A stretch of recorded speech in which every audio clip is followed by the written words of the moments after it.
kita bisa menghasilkan atau membantu orang lebih dari value itu. Oh ya, kenapa lu nonton yang itu gitu loh? Ini macan idealis jadi macan bego. Kriteria presiden terbaik, Prabowo Subianto.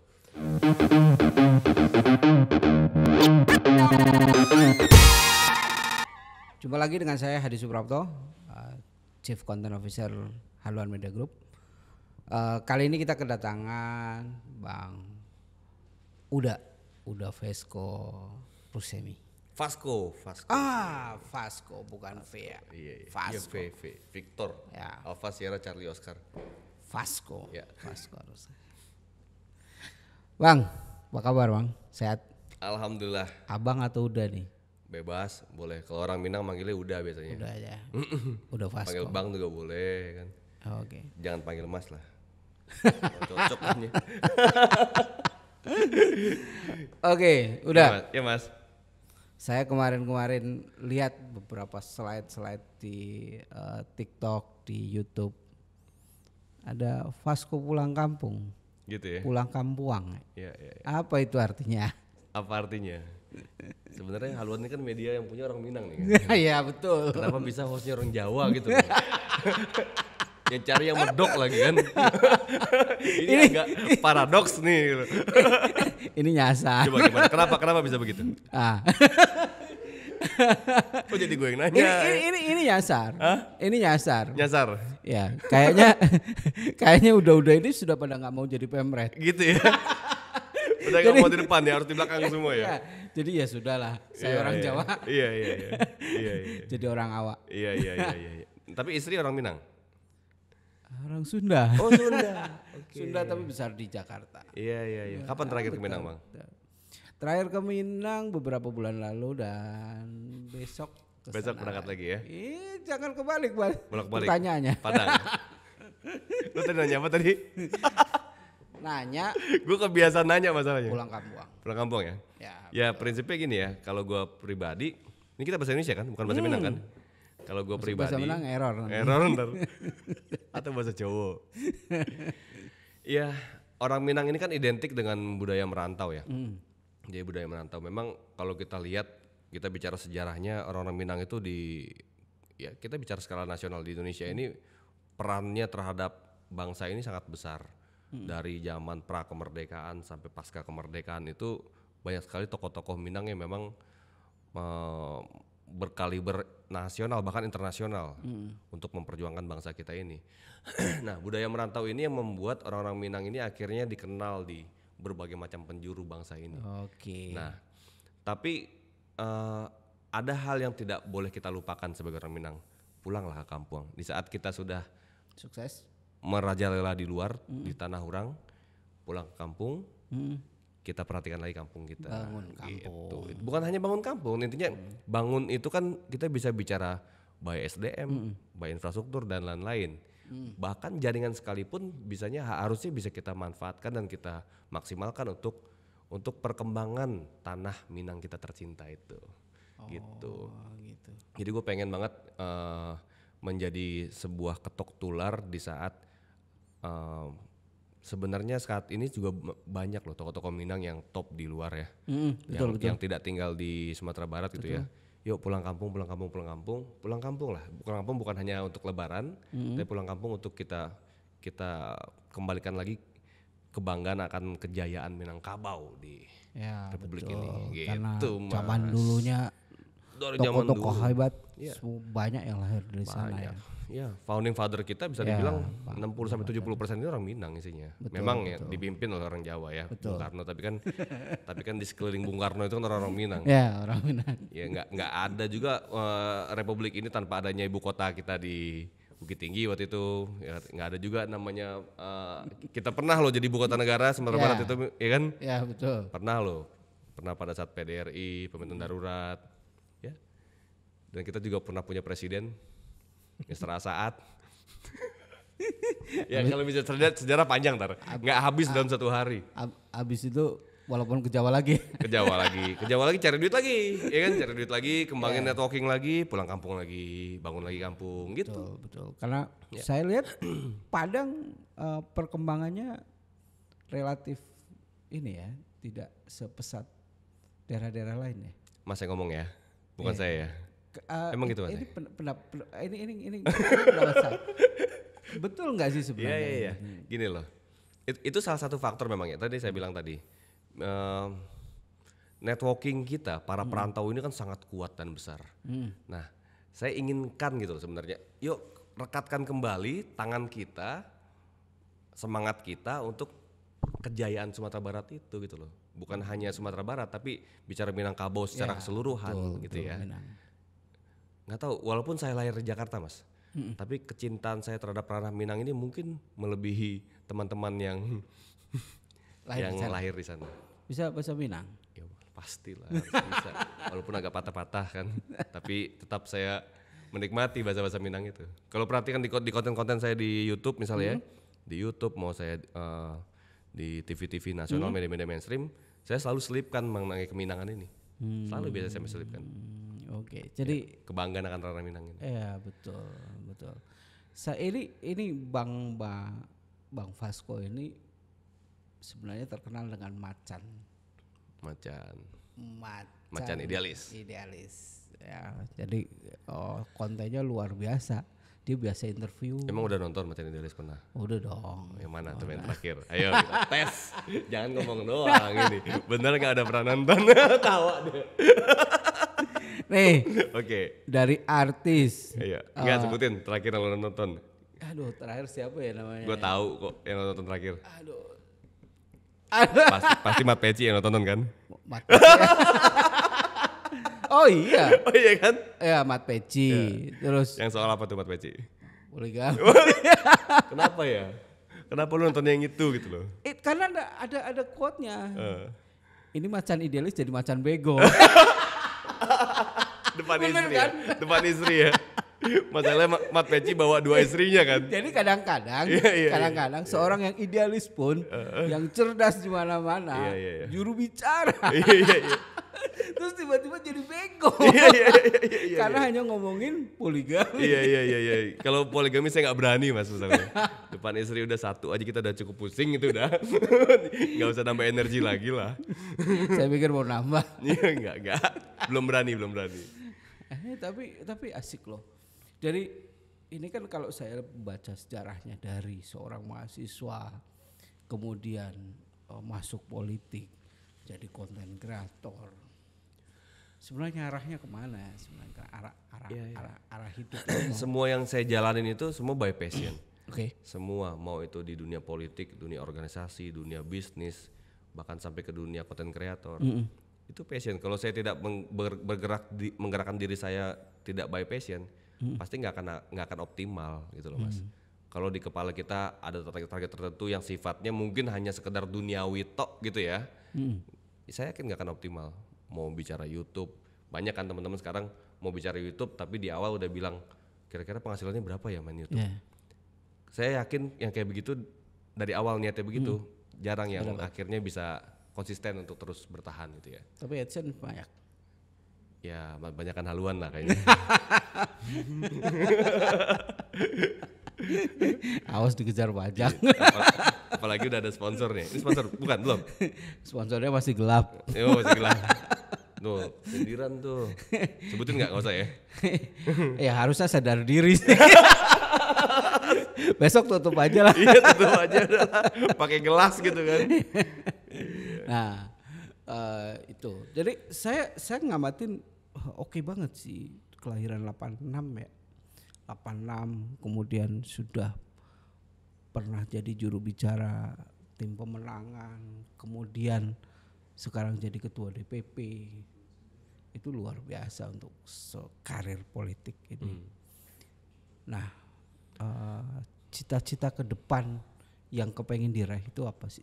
Ya, kalau saya pribadi nih ya, ini akan jadi normatif ya kalau di saat saya ngomong kayak begini. Tapi ini memang benar-benar idealisme saya di hati saya. Gue pengen jadi orang yang punya manfaat lebih minimal ke sekitar, gitu, punya manfaat yang lebih lah. Jadi di kepala saya ini bukan berarti apa target secara materi, nggak juga harus begitu gitu Mas ya. Karena dengan kebermanfaatkan misalnya gini pola ya, kita kejar harta atau tahta. Saya pasti akan kejar tahta untuk bermanfaatan. Misalnya Mas punya uang misalnya di rekening berapa misalnya sekarang? 1 miliar misalnya, atau 10 miliar. Ya. Anggap aja segitu lah. Oke, kita anggap plus 100 miliar lah. Gimana, setuju nggak? Setuju. Doa dong, amin. Semuanya amin. 100 miliar. Ya udah. Dia mimpi yang bolong lagi kan. Nggak mimpi. Oke, ini kita lagi AdSense masuk masih segitu. 100 miliar. Anggaplah punya rekening 100 miliar Oke. di rekening Mas. Kira-kira dengan Mas punya saldo cash 100 miliar, berapa yang Mas mau buang buat kebermanfaatan orang? Ya bisa bicara sedekah tuh dan lain-lain tuh lah ya. Ya kalau punya uang segitu paling 1 miliar. 1 Itu miliar, udah gede berarti banget. kira-kira 1% ya cuma. Ya 1%, 2%. Ya, 1 miliar lu bisa ngapain? Buat bantu orang misalnya. 1 miliar ya kalau misalnya kita bikin usaha untuk orang-orang miskin, ya mungkin bisa bikin peternakan lah. Oke. Tapi dengan kita punya kekuasaan, kita bisa menghasilkan atau membantu orang lebih dari value itu. Misalnya Yes, betul, ya, kita bisa membangun networking, menggiring networking itu untuk membangun sesuatu yang bermanfaat, entah itu mau itu bikin masjid kek, mau bikin perpustakaan kek, bikin sekolah kek, dengan anggaran yang bisa kita misalnya arahkan dan lain-lain ya. Jauh, kita nggak perlu punya uang 100 miliar, gue nggak punya uang 100 miliar, tapi gue bisa bantu orang lebih dari 1% dari duit dompet lo. Gitu loh Mas. Ini kenapa gue terus gue ingin sekali bermanfaat. Yang paling mudah menurut gue by passion gue ini adalah kita memiliki kekuasaan itu, kekuasaan nggak salah kita kejar untuk kebermanfaatan. Kebermanfaatan itu yang gue cita-citakan sebenarnya. Itu yang keren ya. Kekuasaan. Cukup dengan kekuasaan. Nggak salah kita ngambil kekuasaan.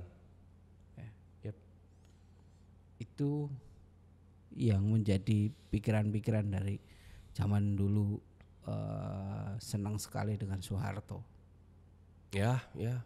Gue suka banget dengan Pak Harto. I love him. Karena kekuasaan dia. Gini, bukan karena kekuasaannya beliau ya, tapi gue melihatnya ya pasti semua manusia itu punya hal yang baik dan buruk ya. Tapi yang gue lihat dari konteks yang baiknya dari Pak Harto. Pak Harto ini punya segala macam kelebihan dalam cara beliau ini berkuasa, cara beliau ini memanajerial, memimpin bangsa ini, membuat Indonesia ini menjadi sebuah negara yang membanggakan di mata dunia, bisa menciptakan Indonesia menjadi negara yang bersuasembada pangan dan lain-lain, bisa memilih the right man on the right place. Perfect buat gue. Walaupun pasti ada manusia itu pasti punya kekurangan-kekurangan di saat sebuah sistem yang baik pun pasti ada minusnya gitu loh Mas. Gitu. Sampean kayak kurang suka sama Pak Harto kayaknya. Kayaknya kurang suka ya. Agak bete gue kayak kalau gue suka sama Pak Harto. Gue emang tapi suka gue ngefans sama beliau. Ya orang tua saya hidup dari Pak Harto. Oh PNS dulu orang tuanya. PNS, wajib Golkar. Oh. Jadi ini ada cerita ya. Tahun 98 Soeharto turun, partai-partai kan 99 partai-partai. PNS di mana? Di Banjarnegara. Oke, Banjarnegara. Guru SD. Jawa Tengah 7. Jawa Tengah 3. Jawa Tengah 7 Banjarnegara. Sorry. Kebumen Purbalingga Banjarnegara. Betul. Dapilku dulu pertama kali di situ dulu. Oh, bareng Pak Priyo Budi. Setelah Pak Priyo pindah baru Mas Bamsud di situ. Pak Bamsud. Ya. Saya dulu kan sempat sama Pak Priyo juga, staf khusus beliau dulu. Stafnya adik saya sekarang. Stafnya adik saya di sana. Siapa? Nanti kita ngomongin ya. Nanti kita omongin. Nah, aduh jadi lupa kan. Tahun 99 itu, ini kan saya gejolak anak-anak NU yang sebenarnya sampai ini NU toh? NU lah. NU yang tiba-tiba kenal deket sama teman-teman Muhammadiyah. Mereka itu kan PKS. Saya pasang lah itu stiker PKS di jendela. Itu tragedi, saya dimarah-marahin habis. Kamu gak bisa hidup kalau bapakmu gak Golkar. Makanya sekarang adik saya dua-duanya Golkar. Di Jawa? Di Jawa Tengah. Jawa Tengah ya? Di Jawa Tengah semua. Itulah. Golkar. Saya dulu juga pertama kali saya kan di Golkar dulu. Saya yang biru. Saya yang biru. Sekarang biru? Ya. Biru di mana? Haluan. Wah. Ini hijau, putih. Haluan biru. Haluan. Iya, ownernya kan namanya beda tipis sama gua. Oh gitu. Iya kan? Oh iya. Bos besarnya bos besar. Babe. B. Iya, bedanya B. Pak, mohon maaf Pak. Assalamualaikum Om. Kita undang ke Macan Idealis kayaknya asik Om. Oh iya. Kita korek cara beliau berjuang dari awal tuh kan. Dan iya sama dia ngomongin mobil. Mobil keren itu. Iya. Enjoy dengan. Nggak, gue lebih tertarik ke perjuangannya sih dibanding ngomongin mobil. Buat gue nggak. Sorry Om ya, gue lebih tertarik perjuangan Om dari awal daripada ngomongin mobil. Yeah. Dan itulah saya kemudian akhirnya ya mengakui lah bahwa bagian dari pemimpin memang tidak ada yang sempurna. Bahkan di dalam satu perusahaan pun saya pernah dipimpin oleh banyak orang ya. Saya di FIFA bolak-balik ganti pemimpin dan kemudian dulu di OK Zone dengan kayaknya segitu dan sekarang di haluan ya ada plus dan minus. Nggak mungkin ada minusnya doang, tapi ada plus dan minus. Dan ya kita nikmati aja. Haluan itu base-nya di Jakarta apa di Padang ya? Haluan koran di Padang, kalau haluan digitalnya ada di sini. Oh. Di Kebun Kacang. Jadi kontrolnya di sini bukan di Jakarta ya? Ada di Padang ya? ada dua perusahaan yang berbeda. Oke. Harian haluan PT sendiri dan yang pembacanya orang Padang itu yang harian haluan. Nah, karena kita brandingnya haluan kan dekat sekali dengan ini ya, dengan Minang. Itu pembaca kita keren-keren dari situ. Mungkin satu-satunya media nasional yang pembaca Sumateranya tinggi banget itu ya haluan. Jadi kalau misalnya kalau di dunia media online terutama pembaca paling besar itu biasanya DKI, kemudian geser ke Jawa Timur, Jawa Barat, Jawa Tengah. Ya urban lah ya. Ya, habis itu wilayah-wilayah lain. Nah kalau haluan Jakarta lompat. Padang. Sumbar. Baru nanti ada Jawa Barat, Jawa Timur nggak begitu. Tapi ada lah termasuk. Ya. Itu perbedaan antara haluan dengan media. Jangan dihilangkan karakter itu harus ada terus kan. Betul. Dan kayak kemarin kita isu-isu Sumatera lumayan keren-keren karena ya memang kita satu hal yang harus kita kedepankan. Sampai ini Pemret ya? Ya, saya Pemret. Kok Pemret itu orang Jawa ya? Ini gimana ini ceritanya nih? Lu ngerti tapi tentang Sumbar ya? Iya, mau nggak mau harus ngerti dong. Ya harus belajar. Ya pertama kali ke Padang juga bingung. Gimana? Oh gitu ya. Tapi lama-lama ya ngerti. Oh. Orang Jawa banyak kok, di Sumbar juga banyak kok. Ya betul. Ada satu sekret di sana juga orang Jawa. Iya. Jadi ya itulah. Orang Minang ini punya prinsip Dima bumi dipijak, di sana langit dijunjung. Ya kan. Tapi di saat kita berada di tanah Jawa ini kita mengikuti adat istiadat dan kulturnya orang Jawa. Karena Mas bisa lihat kan nggak ada yang namanya Kampung Minang. Nggak ada. Kita nggak bikin konsentrasi sendiri untuk. Ada. Di mana? Namanya Kampung Minang. Di Manggarai. Itu jalan Minangkabau, bukan Kampung Minang. Enggak, kan ada beberapa daerah atau suku yang bikin sendiri kampung ini gitu. Kampung Melayu. Minangkabau gitu. Bisa berbau Nah, tapi kalau orang Jawa datang ke ranah Minang juga lo ikutin juga budaya kita gitu loh, Bos.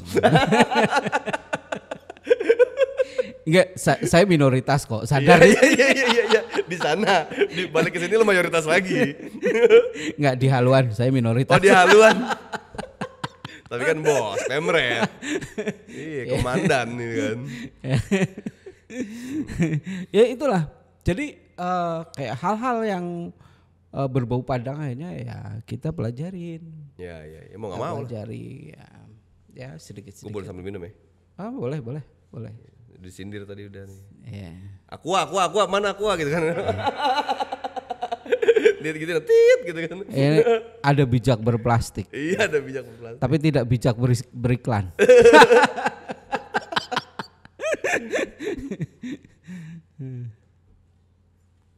Terus pulang kampung itu, pulang kampuang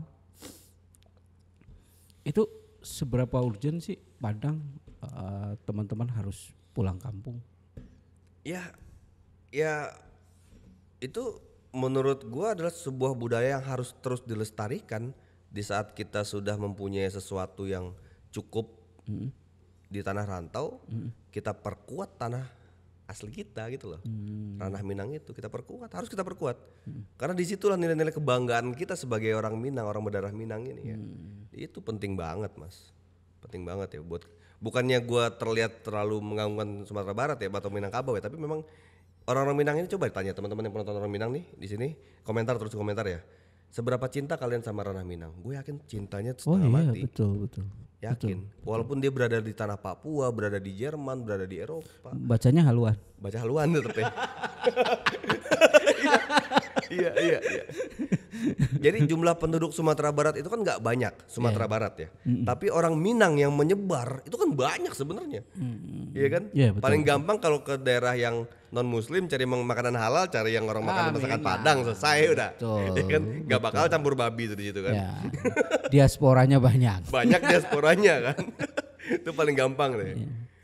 Tapi kalau misalnya isu-isu lokal ngikutin Bang, kayak misalnya ada beberapa proyek bermasalah, proyek yang relatif lama nggak jalan kayak gitu. Apa rencana Abang? Ya ini mungkin salah satu kritik juga ya untuk kita, untuk ya kita semua kepada orang-orang yang di Sumatera Barat itu. Di Sumatera Barat itu punya 3 karakter orang memilih pemimpin, takah, tageh, teka itu ya. 3T lah jadi betul. Nah, perlu juga kita pikirkan pola di mana untuk menjadi seorang pemimpin di Sumatera Barat itu harus juga kita cari orang-orang yang memang punya networking yang baik keluar. Jadi nggak hanya di dalam gitu loh. Jadi di saat kita bisa mempunyai sebuah kekuatan networking keluar, itu automatically itu harusnya bisa kebangun tuh bangsa kita itu tanah kita itu. Dan kita bisa mungkin berpikir lebih moderat untuk kepentingan ranah Minang. Apapun bisa dibicarakan di Sumatera Barat itu kan. Kita bisa duduk dengan beberapa simpul untuk membicarakan sebuah kepentingan yang ujungnya akan lebih baik bagi tanah kita gitu loh. Jadi berbagai macam proyek-proyek yang mungkin masih bermasalah sampai sekarang, baik itu tanah ulayat dan lain-lain, pembangunan jalan tol dan lain-lain itu, kita harus bisa lebih realistis dan objektif melihat kepentingan besarnya lagi. Kepentingan besarnya, seberapa besar sih kepentingan kita untuk memperkuat infrastruktur yang ada di Sumatera Barat? Apa manfaatnya buat kita? Apa kekurangannya? Apa mudorotnya? Itu benar-benar harus kita pertimbangkan. Dan sebagai seorang pemimpin di daerah itu yang ada sekarang juga, kritikan juga, memang harus juga mempunyai pandangan yang bukan hanya bukan hanya ngetop di daerah, tapi kalau bisa main juga ke nasional. Jadi segala macam kekuatan dukungan supporting itu akan membangun Sumatera Barat. Yang gue pengen itu gitu sebenarnya untuk pemimpin Sumatera Barat nanti. Tapi bukannya kalau ngomong-ngomong jaringan itu, jaringan Minang itu jauh lebih kuat dibandingkan jaringan-jaringan yang lain. Sangat kuat Mas, makanya itu dia menjadi seorang pemimpin di Sumatera Barat harus bisa menjadi benang merah dan simpul segala macam bentuk kepentingan dari jaringan itu. Semua jaringan yang ada di seluruh dunia Sumatera Barat. Orang Minang tuh menyebar di seluruh dunia loh. Dan jaringan dan berjejaring. Iya berjejaring dan kuat. Kalau udah panggilannya mengenai ranah Minang, gue yakin kok mereka mau. Panggilannya udah terhadap ranah Minang ya, gue yakin mereka mau. Makanya kalau yang sampean lihat di Sumatera Barat, kenapa gue bikin Vasco Pulang Kampung? Ini mungkin semacam kritikan dan teguran sedikit buat orang-orang Minang. Yuk kita kembalikan lagi budaya-budaya pulang kampung itu nggak hanya harus Lebaran tok gitu loh. Kita juga yuk kita pulang lagi, ingat lagi apalagi yang perlu mesti kita perbaiki di kampung, ya dan lain-lain dan sebagainya. Gitu Mas. Ya betul. Karena saya lihat sih, saya banyak teman dari mana-mana. baik itu dari Minang, lalu Jawa pastilah karena saya kan Jawa, dari Sulawesi, dari manapun. Ikatan yang menurut saya termasuk kuat banget ya Minang itu. Kalau ketemu bahkan sampai lupa teman ngobrolnya. Akhirnya ngomongnya bahasa Minang. Iya. Gue kadang-kadang itulah suka itulah kadang-kadang kalau udah ketemu orang Minang yang lain gue lupain. Kalau tamu-tamu gue kan kadang-kadang Mas ada misalnya kan gue kebetulan sekarang kan gue staf khusus wakil ketua DPR di DPR. Kalau udah orang Minang gue pasti duluan, itu yang orang Padang duluan. Gue gak bisa tahu kenapa, emang karena itu kali ya. Ada kawan gue yang Minang duluan misalnya datang ngantri, ketemu dulu deh ntar, akhirnya lamaan yang lain nunggunya lama akhirnya. Gue fair ya, gue jujur gitu juga. Ya itu nggak bener juga tapi ya udah dari dalam darah kayaknya begitu. Betul. Tapi keren pulang kampung. Semoga bisa bangun ini. Ya bukan gue yang bangun, tapi gue pengen seluruh perantau. Ini gue ingin menjadi sebuah pengingat lah ya, pengingat buat kita yang merantau ini. Ya balik lagi ke kampung lah, lihat-lihat kampung lagi. Gitu. Bukan hanya dari sektor politisi, bukan hanya sektor pengusaha, bukan hanya dari sektor yang lain. Segala macam sektor, akademisi, kita banyak orang pintar-pintar. Banyak sekali orang-orang profesional, orang-orang komisaris direksi BUMN, salurkan itu CSR-nya ke Sumatera Barat misalnya kan itu. Orang-orang yang punya jaringan, ya tadi akademisi itu kan bisa ajarkan ilmu-ilmu yang penting yang sudah kita pelajari di luar, kasih ke kampung lagi misalnya. Orang-orang yang punya kekuasaan di Jakarta, misalnya kita yang aktif dalam politik nasional, turun lagi, panggil orang-orang itu untuk bangun kampung. Kan gitu, dengan kekuasaan itu kan kita bisa panggil orang. Betul. Iya, sedikit intervensi pasti ya, tapi memang buat kepentingan kampung kita kan nggak masalah. Iya. Harus dilakukan itu. Kalau nggak ada intervensi ya semau sendiri. Tapi memang pemimpin harus gitu loh. Udah. Kalau pemimpin kita lemah dan tidak punya greget, akhirnya rakyat atau anak buah yang menyepelekan kita. Itu yang harus kita jagain. Pantesan di sini anak-anak pada tamu pada agak takut gitu ya. Tegas. Agak gemeteran dari tadi gue lihat. Ini anaknya Mas Silwan semua. Mas Silwan mana Mas Silwan? Ini saya pinjam ya. Pinjam studio. Iya. Itu. Ngomong-ngomong, dulu dari Berkarya pindah ke Gerindra gimana ceritanya? Iya itu dia. Awalnya gue di Golkar. Ya, Golkar itu terakhir gue sampai terakhir jabatan gue di situ wakil sekjen Golkar ya. Sekjen. Sampai wakil ketua umum AMPI, Angkatan Muda Pembaruan Indonesia. Dari situ gue pindah ke Berkarya. Di situ pada saat itu terjadi dualisme di Golkar tuh ya. Akhirnya gue memilih geser untuk untuk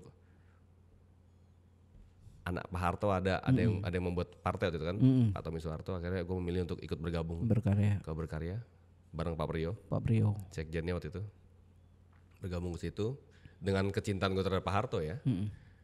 Nah di saat itu juga kan proses juga gue jalanin ya, pemilu 2019 gue menjadi jubir Pak Prabowo waktu itu. Dan Partai Berkarya kebetulan juga terjadi konflik lagi di situ, dualisme lagi juga di situ. Tapi gue pindah partai ke dalam partai-partai yang mempunyai manifesto politik yang sama sebenarnya, hampir mirip lah. Dari Golkar Berkarya ke Gerindra. Kecuali kalau misalnya gue dari Golkar Berkarya tiba-tiba gue ke Merah gitu kan, ya itu baru pertanyaan. Tapi gue bukan suatu hal yang aneh di saat gue pindah partai ke dalam sebuah ideologi yang hampir mirip lah ya. Mirip. Gitu Mas. Lompatan. Ya gue fair, gue akuin partai Golkar itu loh partai tempat gue banyak belajar segala macam hal. Karena gue dari umur kuliah, pada saat masih kuliah gue udah di partai Golkar. Belum lulus ya? Lulus. Waktu gue masih di UI, di Fakultas Teknik UI, gue udah nyalek di Golkar. Okay. Umur berapa ya tadi? 21, 22 gitu ya. Itu yang nyalek yang di Jawa Tengah 7. Jawa Tengah 7. Iya, lawan gue waktu itu kebetulan Mas Bamsud ya kan, Oh, ya susah menekalahin dia gitu loh, susah. junior Dan win. itu kebetulan beliau Junior pertama kali win. menang di situ. Udah 3 kali nyalek apa kalau nggak salah ya. Ya. Pertama kali menang pas waktu momen di situ. Di gue masih Kalau kuliah. dulu kan zaman dulu Pak Priyo. Sebelum itu kan ya nggak bisa dikalahin, akhirnya Pak Priyo pindah ke Jawa Timur ya kan. Baru Mas Bamsud jadi, gue masuk di bawahnya gitu loh. Pak Priyo keren sampai akar-akarnya. Oh kalau di sana. keren. Sekarang itu mentor gue. Ya sekarang Pak Bamsud akar-akarnya Iya. ini banget. Gitu ya. Iya. Ternyata jadi pernah ke kampung saya dong ya, sering dulu Udah ya. dong, Banjarnegara. Iya. Ya udahlah, sampai ke Dieng kita main semua ke dalam. Udah kentang-kentang itu kan. Waduh. Petani kentang keren itu. Iya keren petani kentang ya. Mukanya merah-merah tuh kan kalau turun ke bawah. Ya. Ya. Karena orang Banjarnegara kan putih-putih mas.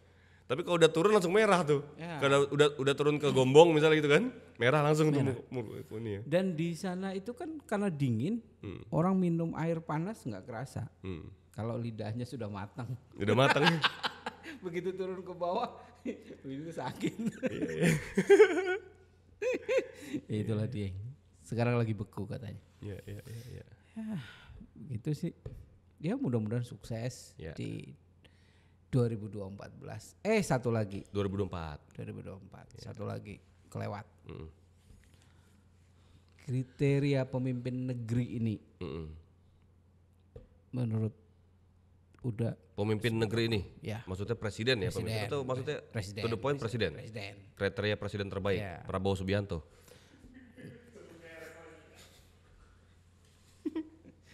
Udah lengkap di situ semua ada gitu loh. Kenapa gue di Gerindra? Ya iyalah itu Pak Prabowo. Gimana? Masa mesti gue jelasin kenapa Pak Prabowo begini? Panjang ntar, ya kan? Ini sebenarnya di podcast ini ya, dia selalu mengarahkan tamu-tamunya Iya.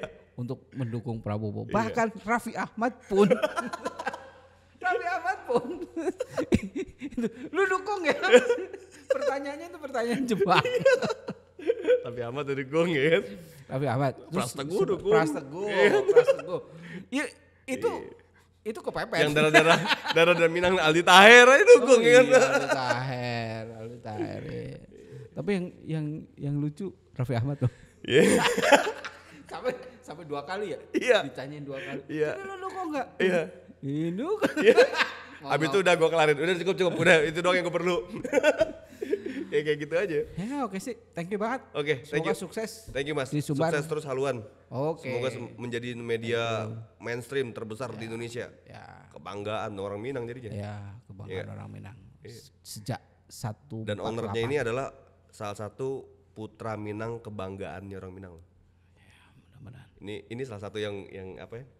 Yang jadi kita bisa belajar kan dari sosok-sosok kayak beliau. Dan ada beberapa orang-orang kayak beliau ini kan, kita anak muda ini harus banyak sowan sebenarnya banyak sowan. Ini gue belum dikasih sowan aja sama Brian. Nih mana Brian? Gue pengen sowan sebenarnya sama Babe. Nanti harus sowan. Harus sowan ya? Harus sowan. Diantar Pak Hilman. Iya, harus kita serap ilmunya. Iya. Gitu. Oke, thank you banyak. Oke, siap Mas. Thank you. Di sini. Thank you. Thank you. Panco nih kita. Oh, iya. Assalamualaikum.